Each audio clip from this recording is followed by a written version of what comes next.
Como é aí assim? que entra o tal do... Sobrenome? Não, é o Songbun. O Songbun é um sistema de castas que tem na Coreia do Norte, que divide a sociedade em alguns grupos, baseados no histórico da família dele em relação à dedicação para o regime comunista, e também, de uma certa maneira, nas atitudes dele no dia a dia hoje. O peso histórico é muito maior do que o que você faz. Ah, é? Se meu vô... Se você ter, exemplo, vamos supor que você teve um vô que durante a Guerra da Coreia, Tá. ele lutou do lado do sul. Acabou a guerra, por alguma razão ele acabou ficando no norte, tá? E descobrem que assim, a sua vida vai ser uma desgraça. Mesmo que foi meu avô. Seu avô. Você fala, mas não concordo com nada disso.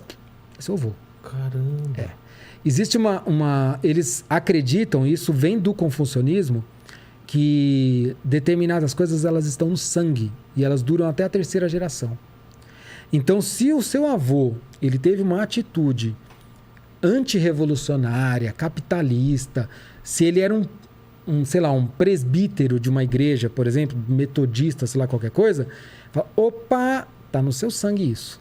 Então você tem essa inclinação. Se você tem essa inclinação, já vamos separar ele da sociedade para andar ruim. Aí é campo de concentração ou não? Aí que acontece? E nesse processo, eles tinham uma ficha, que eu tenho até no meu blog lá, eu tenho um post lá que eu mostro uma foto dessa ficha. E que dentro dessa ficha está escrito exatamente a palavra Songbun. E o que Songbun significa? Significa ingrediente, significa do que você é feito. Ah, tá. Que é uma forma de se explicar o seu histórico. Tipo, quem que é o Vilela? Do que ele é feito? Você é feito da sua história, de onde você nasceu, da sua família, das referências. É isso que você é. Então, ali tinham algumas colunas que iam marcando. O perfil dele é um perfil para trabalho braçal, para isso, para aquilo. Como que era ele, como que era a família dele, que ele concorda com o comunismo, não concorda. E isso foi criando uma forma de você dividir e você segmentar a sociedade entre aqueles que concordam com o regime e aqueles que não concordam. Entendi. E isso foi, ao longo do tempo, isso eu tô falando desde 1948, mas ao longo do tempo isso foi se desenvolvendo, foram criando várias outras formas de se manter esse banco de dados atualizado.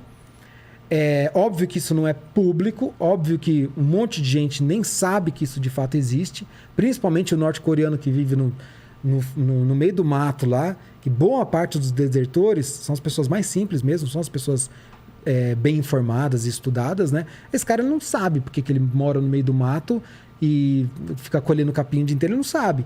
Ele só sabe que ele não pode sair dali. Ele não sabe por quê? Ele só sabe que ele não pode sair dali, mas ele não sabe exatamente. Ele não sabe como que a sociedade está dividida. Muita gente sabe. Ninguém veio para ele falar. Então, quando a ONU fez um estudo em 2014, entrevistando mais de 300 norte-coreanos, desses 70 tem gravação em vídeo disponível na internet, de todas as audiências que foram feitas com eles. Muitos deles falaram que sabiam desse sistema e como que ele funcionava. Muitos deles falaram que não tinham muita noção disso, porque, como eu falei, pessoas mais simples, né? Se você for agora no interior de uma cidade simples, sei lá, do norte, nordeste, de qualquer outra cidade, pessoal mais humilde, a pessoa não tem muita noção, porque ela tá, né? Tudo bem que hoje a gente tem mais acesso, tal, mas você imagina isso para a Coreia do Norte que nem a internet tem. Então, assim, as pessoas elas ficam muito vendidas a uma ninharinha ali de informação que chega para ela. E ela não entende, ela sabe que ela nasceu ali, que o pai dele também nasceu ali, e é isso. E a vida é essa. É essa, né?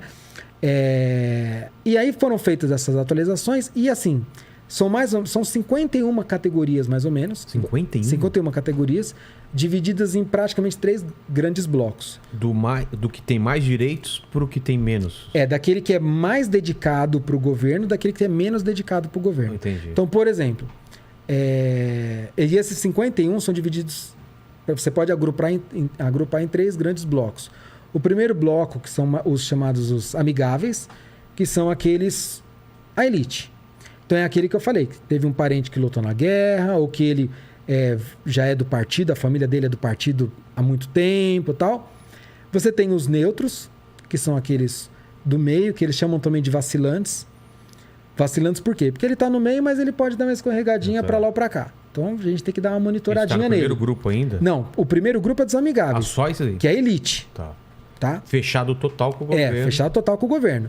Aí você tem um outro grupo, que é a maior massa, Que é o... que são os vacilantes, os neutros, que é aquele que ele nem tem um histórico significativo de apoio Pra ao bem, comunismo, é. mas também não tem histórico ruim. Entendi. Era um trabalhador comum, sem muita relevância. O avô dele, trabalhava numa lavoura, mas não era nem rico, nem pobre demais, nem se envolvia com política. Cara neutro. E você tem os hostis.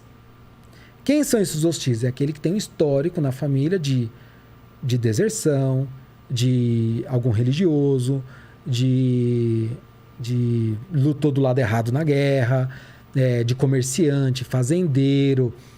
Ou seja, ele era ou capitalista, ou seja, aquilo que vai antagonizar com os princípios e a ideologia comunista. Entendi. E o que eles fazem? Como que isso funciona na prática na sociedade? Esse grupo dos amigáveis, eles vão ter acesso às coisas que os vacilantes não têm. E os vacilantes vão ter acesso às coisas que esses hostis não vão ter. E os hostis mais complicados, ou seja, aqueles que têm um histórico muito mais pesado, digamos assim, em termos Da família ou da vida da família dele ou da família dele, tá? Esse ele vai para essas cidades, campos de concentração.